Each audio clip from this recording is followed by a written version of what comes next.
Hi, welcome to the Times of Israel's Daily Briefing. It's Monday, June 9th, and I'm Jessica Steinberg. I'm speaking today with political correspondent Sam Sokol and archaeology and religions reporter Rossella Tercatin. Hi, good morning to you both. Morning. Morning. Hi there. It is day 612 of the war. This morning, Israeli troops detained the Gaza-bound activist boat, which included Swedish activist Greta Thunberg, after their bid to push against the Gaza blockade. And they will be sent home over the course of the day and were being fed sandwiches and such over the course of the morning.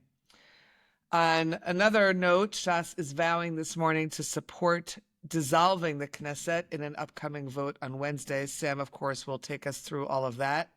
We'll discuss all the latest with the government coalition and the Knesset, as well as from Rossella, new analysis about who wrote the Bible and a groundbreaking study about the change dating, perhaps, of the Dead Sea Scrolls, the writing of the Dead Sea Scrolls. So stay with us. The law basically assumes that the enemy force you are fighting may not care about your civilians, but it certainly cares about its own civilians. What do we do in a reality where you're dealing with an enemy that the suffering of their civilian population is inherent to their war strategy? Now, that doesn't absolve us of our obligations. Hamas's inhumanity does not absolve us of the obligation for humanity. But the context that it creates, I think, is critical to the conversation, and it's very lacking. I agree, but when democracies fight back against terror groups, they have to fight on two fronts. They have to both fight on the terms that have been laid out by the terror group, and the second thing you have to fight back is by preserving the norms of a democracy. We're forced to ask these moral questions about what we are and what we do, but based on an enemy that is not playing by the rules. But that's what we decide to be a part of by being the family of nations. And as Jews, we say, like every morning in our prayers, we say, Anachnu amcha b'nei britecha. We choose to be the people of God's covenant, meaning we tie ourselves to an aspiration of justice and righteousness.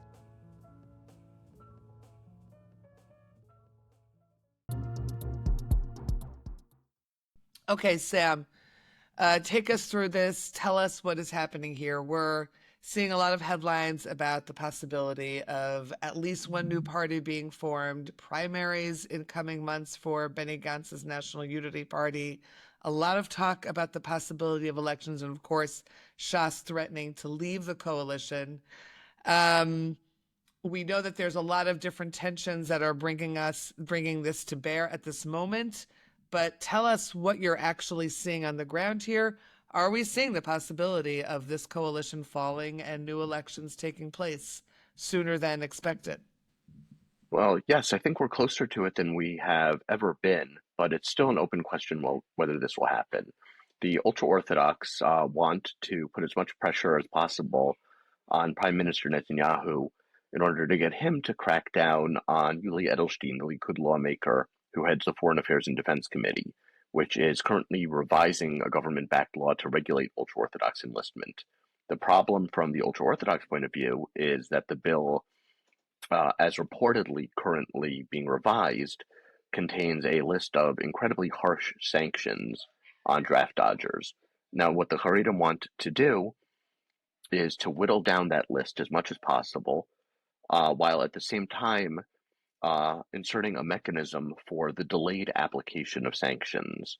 Essentially, what the Haredim are trying to do is create a situation in which a reform to the system that would ostensibly bring Haredim into the army may be passed on paper, but on a practical level, they would be able to game the system to prevent the mass conscription of yeshiva students. Now, this morning, as you mentioned, the Shas party said that it would support a bill to dissolve the Knesset on Wednesday. Now, you have to understand that this is not a one and done. Right. And just because they say that they will, it doesn't mean that the Knesset will dissolve. First of all, we saw from the United Torah Judaism Party, that party's Degel HaTorah faction first came out and said, we're going to support the dissolution of the Knesset. That's what prompted the various opposition parties to all say that they would start submitting bills to dissolve the Knesset this Wednesday. In the wake of that, the Council of Torah Sages of the Hasidic Agudat Yisrael faction of United Torah Judaism also came out and said that they were going to support this. In the interim, what we've seen is senior members of UTJ, specifically Mayor Porush, try to internally to walk this back, working with Hasidic rebbes among the spiritual leadership of the party who want uh, to back down, who want to change. He is leading an effort within the party to pull back. I actually was speaking, and at the same time, we should mention that Shas has an interest in keeping the coalition going. They're right now in the middle of a very big push for the appointment of party apparatchiks, members of their political machine, to various rabbinical positions, state rabbinical positions throughout the country, something that helps secure their power base in the long term. And the government falling too soon would be bad for them as well. So what? So wait, just to clarify, Sam. So the government falling would actually be bad for Shas, but they are theoretically possibly pushing for the dissolution of the government coalition that they are in because of the bill that Yuli Edelstein from Likud has been working on. I And we think that have the Haredi parties, the other Haredi parties, who are possibly part of this push to bring down the coalition, but backing away from it at the moment. Is look, that, I mean, just to clarify all that, is that where we are? essentially, I think it's important sort of to note that the ultra-Orthodox public is incredibly angry, and the ultra-Orthodox rabbinic About leadership the about enlistment, about yes, the enlistment issue, as are the senior rabbis. On the other hand, the ultra-Orthodox know they're not going to get a better coalition for their interests than the current one. Certainly, no one in the opposition is running on a platform of uh, letting the Haredim out of military service. sure. What they're basically trying to do right now is bring maximum pressure to bear. Uh, you'll note that on talks between Shas and Edelstein and Netanyahu's people are still ongoing. Uh, and I spoke to one coalition insider. I asked him, what are the chances of the coalition actually dissolving right now? And his answer was essentially 20%. He thinks it's very low. What the ultra Orthodox could do is vote for the dissolution of the Knesset in a preliminary reading, in a first reading. But as long as they eventually vote it down by the second reading or earlier, they can legally prevent the same bill from coming up again in the Knesset for another 6 months. They know that they have the room not only to back down, but to save the coalition. And that gives them the negotiating space necessary to pressure Netanyahu to basically say, we could save your coalition or we could topple it. Now give us what we want. Now, I think it's sort of understood that the High Court of Justice is done playing games with various legislation that doesn't actively and practically bring Haredim into the army. I think it's understood that many of the things they want will be struck down by the High Court, but they're pushing for as much as they can get and trying to buy as much time as they can get. And right now, it's not really a question of pass the law right now or we're going to come out of the coalition. It's Mm-hmm. uh, I think they would be happy just to string out the issue for a longer period and to weaken the bill going forward. But again, there's so many moving parts here between what Shas's interests are, the various factions and sub-factions within UTJ representing really very different groups with their own interests, that it's going to be very hard to predict with any accuracy where we're heading. But the one thing we can say for sure is that the coalition is certainly in greater jeopardy than it's been at any point prior to now. Sam, I just want to also point out that there was this incident yesterday, this arson and vandalism attack at a Jerusalem synagogue, one that is frequented by the former Sephardic rabbi Yitzchak Yosef, who is the spiritual leader of the Shas party. And that, of course, is an incident that essentially is being treated as a terror incident and appears to be related to all of this, correct? Certainly, the ultra-Orthodox political leadership is linking this directly to what they call the incitement against the Haredi community. There's been a great deal of public anger towards the Haredim. Israel is in the second year of a very difficult war in the Gaza Strip.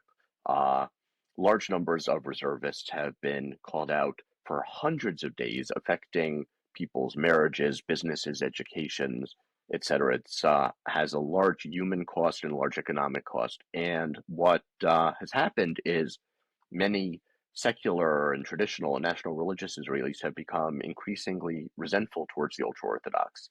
Angry, And right? Yeah. especially towards people like Harav Yosef, who has told people to ignore enlistment orders, who has threatened on more than one occasion that if the army will enforce the law against Haredi draft dodgers, that Haredim will leave the country. In fact, Rav Yosef's rhetoric in this regard has gotten so extreme that one opposition party had actually recently filed a criminal complaint against him for violating a section of the penal code which stipulates that encouraging people to dodge the draft during wartime carries, if convicted, a mandatory 15-year jail sentence. So, there's a lot of resentment, a lot of anger, and when this attack uh, occurred, it was immediately linked to this discourse by the Haredi parties. The sense you're saying is that it could have been done by the Haredi parties, or it could have been carried out by some other group?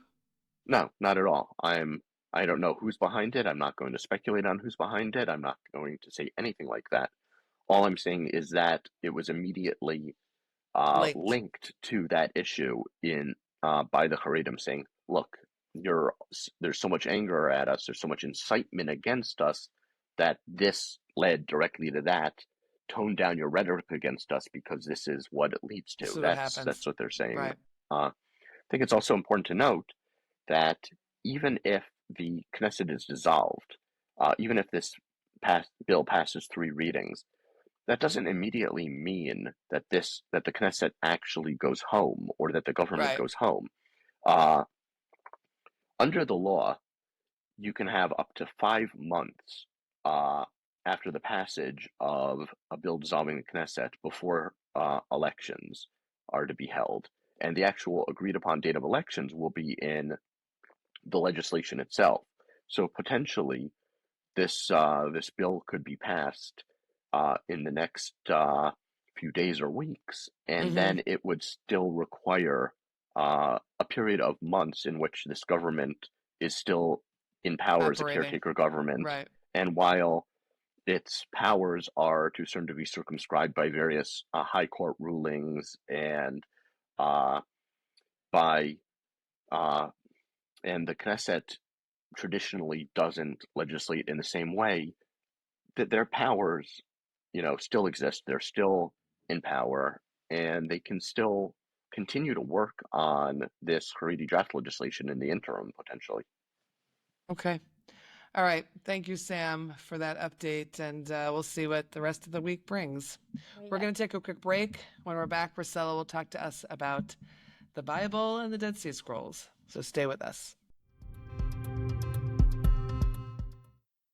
What surprised you the most discovering about Jewish life in the United States? I think it's the pride. I think I was envy of that pride. Just being proud, being a proud Jew. It's something that I never even contemplated. I was just an Israeli. I think the fact that, in Israel, we have all sort of sectors in society. You kind of grow up with your kind. I hate that. The fact that I don't know a lot about my Jewish life and I need to go abroad just to understand that. It's something so messed up and how we grew up here. It's just, I think, once it got political to be Jewish in Israel, it made me kind of push away from that. Once I got to LA, once I got just being with my daughters abroad, just understanding what we are, my heritage, where we come from, our story, our values. Took me a long time to get there.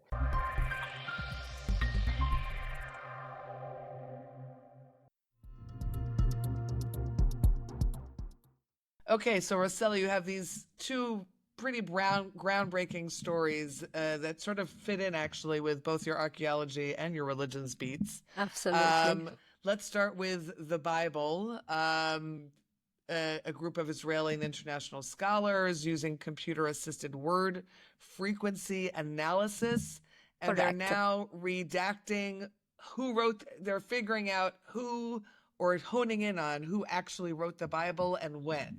Is that a correct summary, in a sense, in a very short, sentence of what happened, what we're looking at here?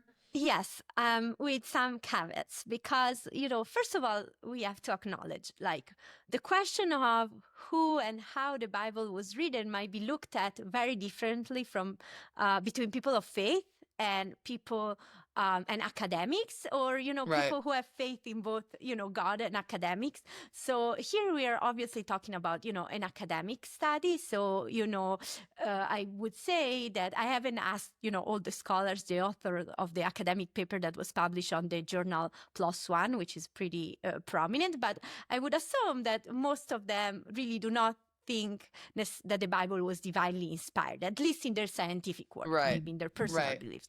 So when we talk about how the Bible was redacted from an academic perspective, I would say that essentially people think that around the 8th century, so actually when events described in the Bible were sort of like still taking place, because we're talking about the period of the kingdom of Israel, of Judah and Israel, and the kings that are actually described also in biblical books, starting from the 8th century and going down to the 2nd century BCE.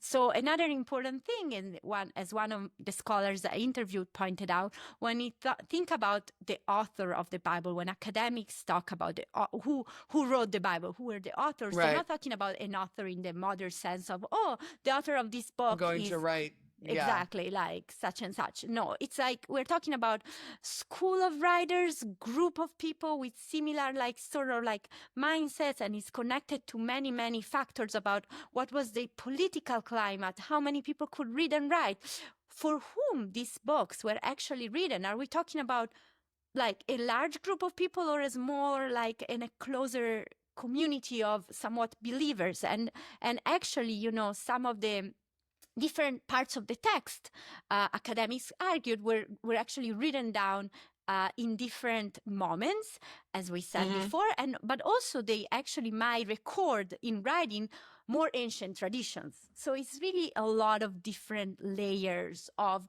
the difference between oral traditions that might have been passed down just orally for centuries maybe, but they could have been much, much, much older. Who wrote them down? Why were they written down in a certain way? And how they were Right. edited over the centuries, and maybe some things were added on. So essentially, this study decided to look at how words are used in the Bible and how frequent a certain word appears, to sort of identify styles of writing, schools of writer, and assuming, look, this word is used in a certain way with a certain frequency in this different text, and therefore I can sort of assume that this text was written in the same period and with the same sort of overview Sure. arc. So in this study is kind of groundbreaking, because it's not only about identifying who wrote what within the text, but also coming up with a method, as we said, using technology to sort of saying, okay, let's come up with an idea so that we can then use this method to actually analyze a lot of things and come up to answer to more research questions in the future. So what they did is in order to train the algorithm, the computer, they use an algorithm that uses the same method for English language texts. Okay. But they readapted for Hebrew, which obviously was a challenge. And what they did was they started also by selecting sort of the texts that most academic agreed when and how and what was their overview when they were written, and then use it also for additional texts. So the three schools of writers they referred to was like the book of Deuteronomy, which is the last book of the 5 books of Moses, The Bible. what they called the Deuteronomistic history, which covers essentially the conquest of the land of Israel from Joshua up to, and then Kings, the 2 books of Kings, which are essentially tells the story of the different kings of Israel, and then Israel and Judah. And then what they called priestly writings that actually go back to several stories in the books in the 5 books of Moses, in Genesis and Exodus and so on. So which actually academics believe were written later on compared to the rest of the Tanakh, which is Right. interesting, because we're talking about the first books of the Tanakh. They believe were written in the 8th, 7th century, while the vast parts of the 5 books of Moses 6th century. So interesting. Okay. So for example, I feel like one of the things that was interesting for me was to see, okay, which words are we talking about? If I have to see, and so it was interesting, for example, to see that. So they said that, for example, the 2 words that were very characteristic of Deuteronomy were Elohim, one of the names of God, and Lo, no in Hebrew. So then the Deuteronomistic history, which as we can see even from the way they define it, is kind of closely related to Deuteronomy, had also these 2 words, but had other words in addition. For example, the word Asher, which is just which. So it added a little layer. And one of the words that's my favorite, the word that characterizes the priestly writings, is Za'av, gold. So obviously these are not the only words. They came up with a dictionary with some 1,500 words combining the three groups. And they tested this idea, and they came up that the computer could recognize with a high level of accuracy the different texts that they fed to the algorithm to train it, compared to what academics say which texts belong to what was written in this period with this group, within this group of writers.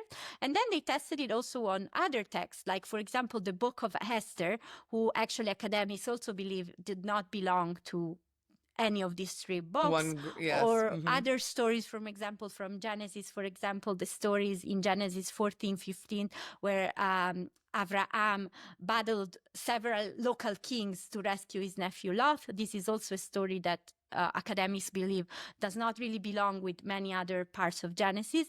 And so what they found is that the computer confirmed that the styles are very, very different. Of course, in a way, so they didn't necessarily find something new about this text, but this opens the door for a lot more research and questions. So then I assume that's related to your Dead Sea story as well, because it's the same journal. I'm wondering if there's a connection there, or it just happened to, these 2 findings happen at the same time. I think it's interesting. I think it's actually completely a coincidence. These 2 papers actually came out one after the other last week. The authors are different. In the way, I think they are also trying to use technology to learn more from text and artifacts, but in a very different way. Because if the first study looks at content and words, the second study about the Dead Sea Scrolls look at the materials, the scrolls, and looks at paleography, which is not what is written, but how it's written. Written. So we're talking about shape of the letters, brushes, this all these different things. So the second study, which is also very, very exciting, because the Dead Sea Scrolls, I think it's, for someone who is interested in these topics, are just amazing, right? One of the things, when one of the scholars I interviewed was telling me, when the Dead Sea Scrolls were first found, let's say the big scroll of Isaiah that is on display at the Israel Museum, the most ancient copy of Isaiah before that discovery was 8th or 9th century CE. And all of a sudden you have this from 2,000 years ago, and it's My gosh, and this is only a few hundred years after maybe the Bible, that book was written down for the first time. Very exciting. And so what this scholar was saying that now with this research, we are kind of like really finding out that maybe some of the Dead Sea Scrolls were actually written down, were actually created only maybe decades or even years after those biblical books were written down for the first time, which is kind of like amazing. Specifically, they found that a scroll containing the book of Daniel, which is believed to actually again, we're talking about academics, so have been written down, completed for the first time during the Maccabean revolt, the Hanukkah story. So we're talking about 167, 160 BCE. So they radiocarbon dated this specific scroll, and they actually found that the sort of like the time frame the radiocarbon dating gave was 220 to 160 BCE. So if it's true that 167, 160 BC were the years where the book of Daniel was completed for the first time. Wow, are we looking at the first copy of the book of Daniel? Like, obviously, it's not likely that we'll ever know if that was the actual first copy, but it could be, and even just the possibility, and most likely was really first edition, if not first copy, and it's very exciting. Yeah, for sure. I'm sure they were very excited as they were speaking to you about it, to have been involved in that kind of research. Yeah. For people who are engaged in this kind of research. Absolutely. And we're talking about a 10-year long I was going to say, how long have they been working on this? Exactly, very long. And if I can give a little bit of an overview of what they actually did, was that they had the opportunity to radiocarbon date 30 scrolls, which is like essentially it's not the first time that scrolls are radiocarbon dated. It happened already in previous decades, but there are two crucial differences. It was still like done with very few scrolls a long time ago, where radiocarbon dating was gave longer intervals. Like instead of saying an interval of like a few decades, it might have been an interval of like a century or stuff like that.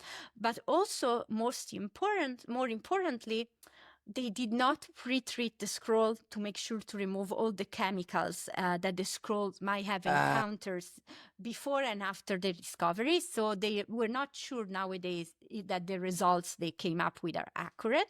So this is the first time that Dead Sea Scrolls are radiocarbon dated, with the proper free of technology. And then they used these results, they sort of like fed these results to a computer, saying, okay, based on these results of the radiocarbon dating of these 30 scrolls, read all the paleographic signs, again, letters, like direction of brushes and so on and so forth, and come up with a system to then date other scrolls just based on the paleography.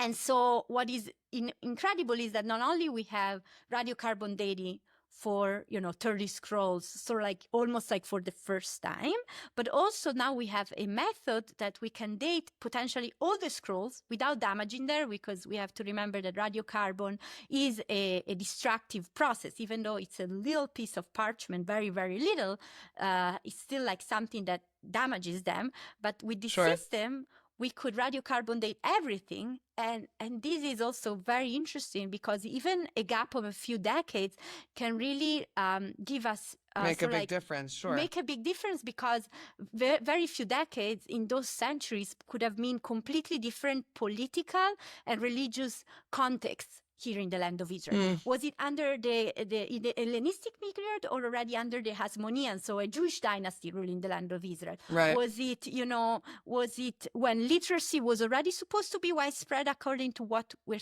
known today? Or was it before, and therefore we assume, okay, but that means that more people could read and write compared to what we thought before.